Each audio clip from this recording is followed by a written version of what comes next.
আসসালামু আলাইকুম বিসমিল্লাহির রহমানির রহিম। সবাইকে স্বাগতম আমার চ্যানেল। এখন ঘড়িতে প্রায় 6:45টার মতন বেজে গেছে। জান্নাত বুড়িও রেডি হয়ে গেছে।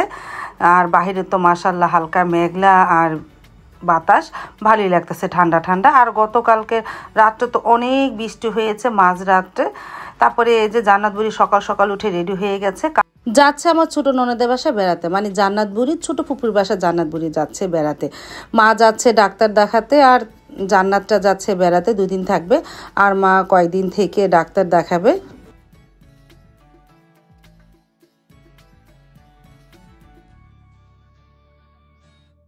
তারপর তো সিএনজি চলে আসলো। সিএনজি আসার পরে বলতেছে জান্নাত বুড়ি আমাকে একটু সিএনজিতে তুলে দাও, মানে সে সিএনজিতে উঠে বসবে। তারপরে এক এক করে সবাই বসলো। তারপরে এই যে মা রেডি হয়ে গেছে, যাচ্ছে চঞ্চলাপার বাসায়।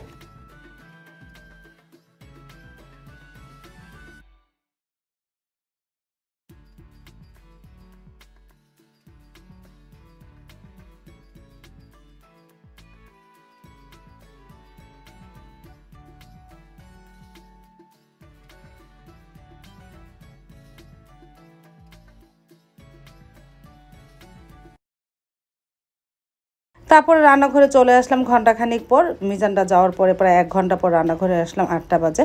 চা বসিয়ে দিলাম, ডিম পুচ করব, আম কেটে নিই। এই সকালের নাস্তা, ডিম পুচ করাও হয়ে গেছে। আর এই যে আম কেটে নিলাম। আর সাইদুল বাবা গতকালকের ভাত আছে, পান্তা ভাত খাবে। তারপরে সে খাচ্ছে পান্তা ভাত, আর আমরা আম আর ডিম পুচ খেলাম, আমি আর সারামণি। আর চা তো বানিয়েছি। চা আস্তে আস্তে জাল হচ্ছে রান্নাঘরে।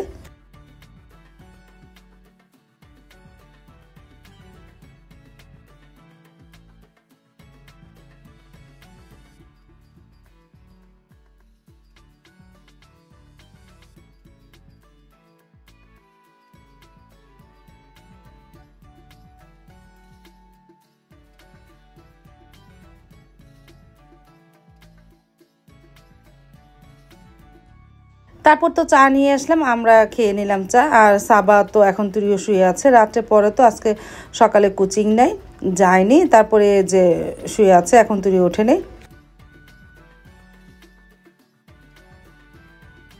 নাস্তা খেয়ে ঘরগুলো গুছালাম, আর এদিকে আচার জাল দিলাম। আজকে চঞ্চলাপারে ঝালটক আচার দিয়ে দিয়েছিলাম। চঞ্চলাপা বরমটা খুলে দেখে উপরে একটু ফাকুন্দা পড়েছে। তারপরে আমাকে বলল, তা আমিও দেখি আমার ঘরে যে কয়টা ছিল ঝালটক আচারের বরম, সেগুলো একটু ফাকুন্দা পড়েছে। আমি একটু হালকা তেল দিয়ে আবারও ফাকুন্দাটা ফেলে, উপর থেকে ফেলে, তারপরে আবারও নতুন করে জাল দিলাম একটু তেল দিয়ে। আবার একটু জাল দিয়ে রাখলে আর ফাকুন্দা পড়বে না, যেহেতু বর্ষাকাল রৌদ্র পড়তেছে না, এই জন্য। আর গরুর গোস্ত বের করলাম ফ্রিজে থেকে।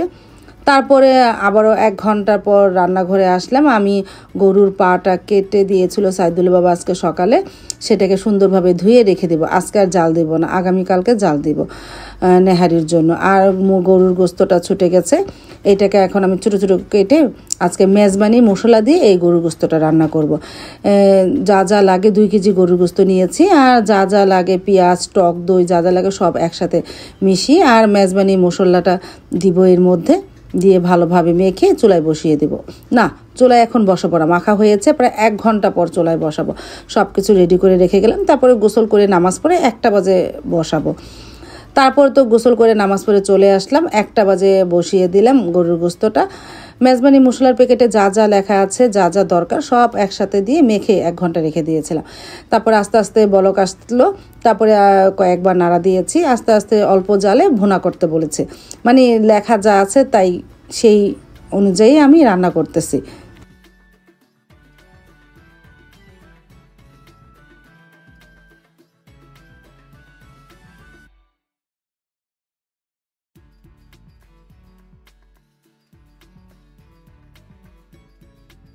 প্রায় আধা ঘন্টার পর আবারও তোমাদের দেখাচ্ছি। মাশাআল্লাহ অনেকটাই কালারটা সুন্দর এসেছে। কাঁচামরিচ দিয়ে দিলাম, গোস্তটা সিদ্ধ হয়ে গেছে, ঝোলটাও ঘনত্ব হয়েছে। তখন বলেছে কাঁচামরিচ দিতে। আর একটা মশলা দিয়েছিলাম, ওইটার সময় একটু ভিডিও করুম, ভুলে গেছি। এই মেজবানি মশলার মধ্যে 2টা মশলা থাকে, একটা বড় প্যাকেটে, একটা ছোটো প্যাকেটে। তারপরে বড় প্যাকেটের মশলা তো প্রথম মেখে চুলায় বসিয়ে দিয়েছে, আর যখন পুরোপুরি হয়ে যাবে তখন এই ছোটো প্যাকেটের মশলাটা দিয়ে দিয়েছিলাম, সেটা দেখাতে ভুলে গিয়েছিলাম। আর বলেছে বেরেস্তা দিতে, এই জন্য পেঁয়াজ বেরেস্তা করতেছি। তারপরে পেঁয়াজ বেরেস্তা হয়ে যাওয়ার পর এর মধ্যে দিয়ে দিব এখন বেরেস্তা দেওয়ার পর আরও কিছুক্ষণ রান্না করতে বলেছে, তারপরে জালটা নিভিয়ে দিব।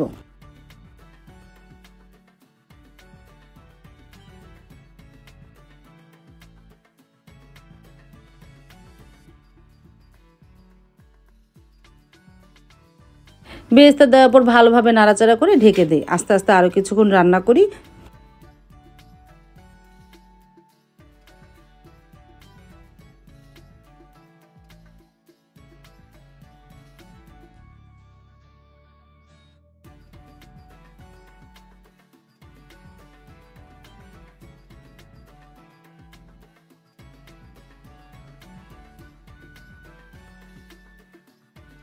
সাইদুল বাবাও চলে আসলো। সাইদুল বাবা আজকে আস্তে আস্তে প্রায় 2টা বেজে গেছে।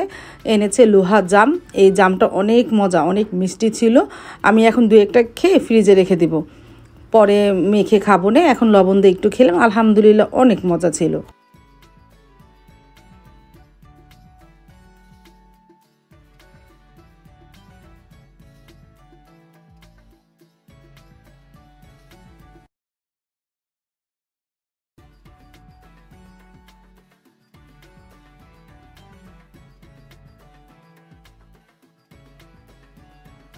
আর এনেছে কাটলিচু বা পিসফলও বলতে পারো, আমরা অনেকে আমাদের এখানে সবাই পিসফল বলে, আর অন্য অন্য জায়গায় অনেকে কাটলিচুও বলে। এটা খুব মজা, মিষ্টিও, খেতে খুব ভালো লাগে।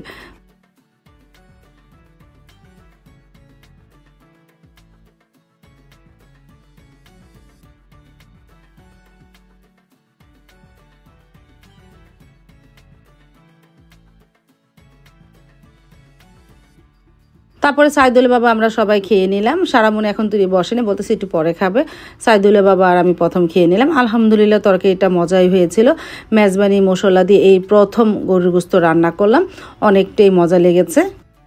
বিশেষ করে এই মেজবানি মশলা দিয়ে গরুর গোশত রান্নাটা মানে রুটিটা বেশি ভালো লাগতো। সাইদুল বাবা বলতেছে ভাতের থেকে রুটিটা বেশি ভালো লাগতো, এই জন্য আমরা রাত্রে সবাই রুটি খাবো।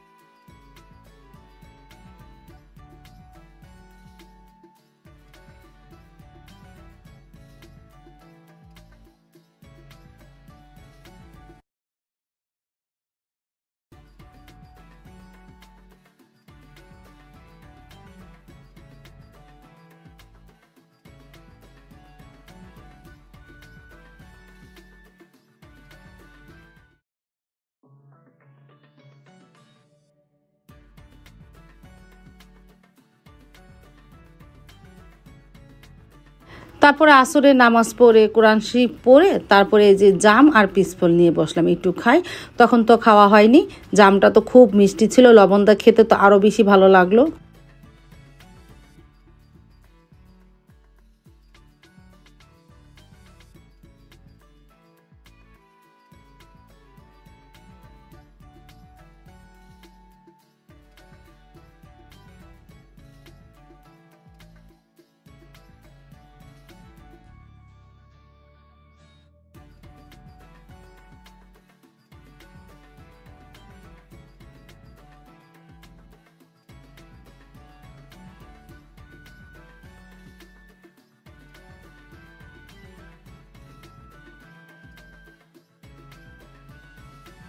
মাগরিবের নামাজ শেষ করে সারামণিকে নিয়ে একটু বালাসুর যাচ্ছি, যে স্বপ্নে যাব ওই যে রেডিমেড রুটি কিনতে, ফ্রোজেন রুটি কিনতে। রুটি তো নাই, রাত্রে তো গোস্ত দিয়ে রুটি দিয়ে খাবে। তারপরে সারামণিকে নিয়ে যাচ্ছি, সাবা বাসায় আছে।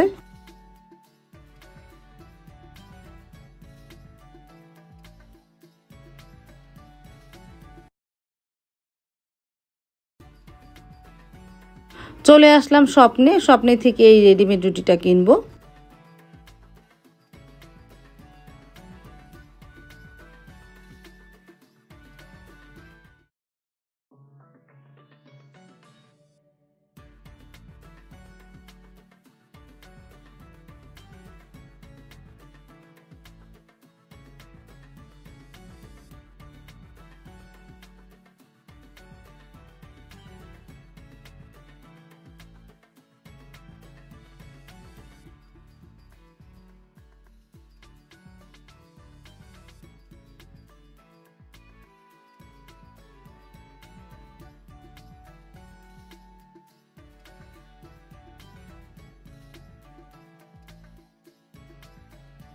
কি কি কিনেছি সব কাউন্টারে নিয়ে এসেছি, এখন বিলটা দেই।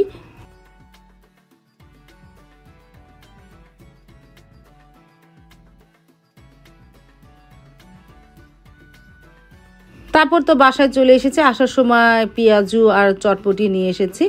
আমি আর সাবা খাবো। সারামণি বালাসুরের হয়ে গেল ওর বাবার দোকানে, ও বাবার সাথে আসবে। আমি আর সাবা পেঁয়াজু আর চটপটি খাই।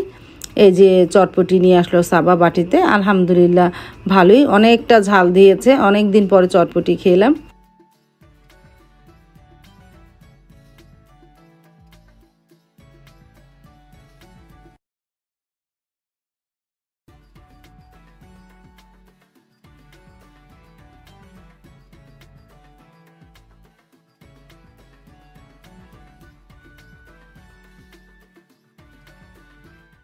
আজ তাহলে এই পর্যন্ত, দেখা হবে আগামীকালকে নতুন আরেকটা ব্লগ নিয়ে। আল্লাহ হাফেজ, আসসালামু আলাইকুম।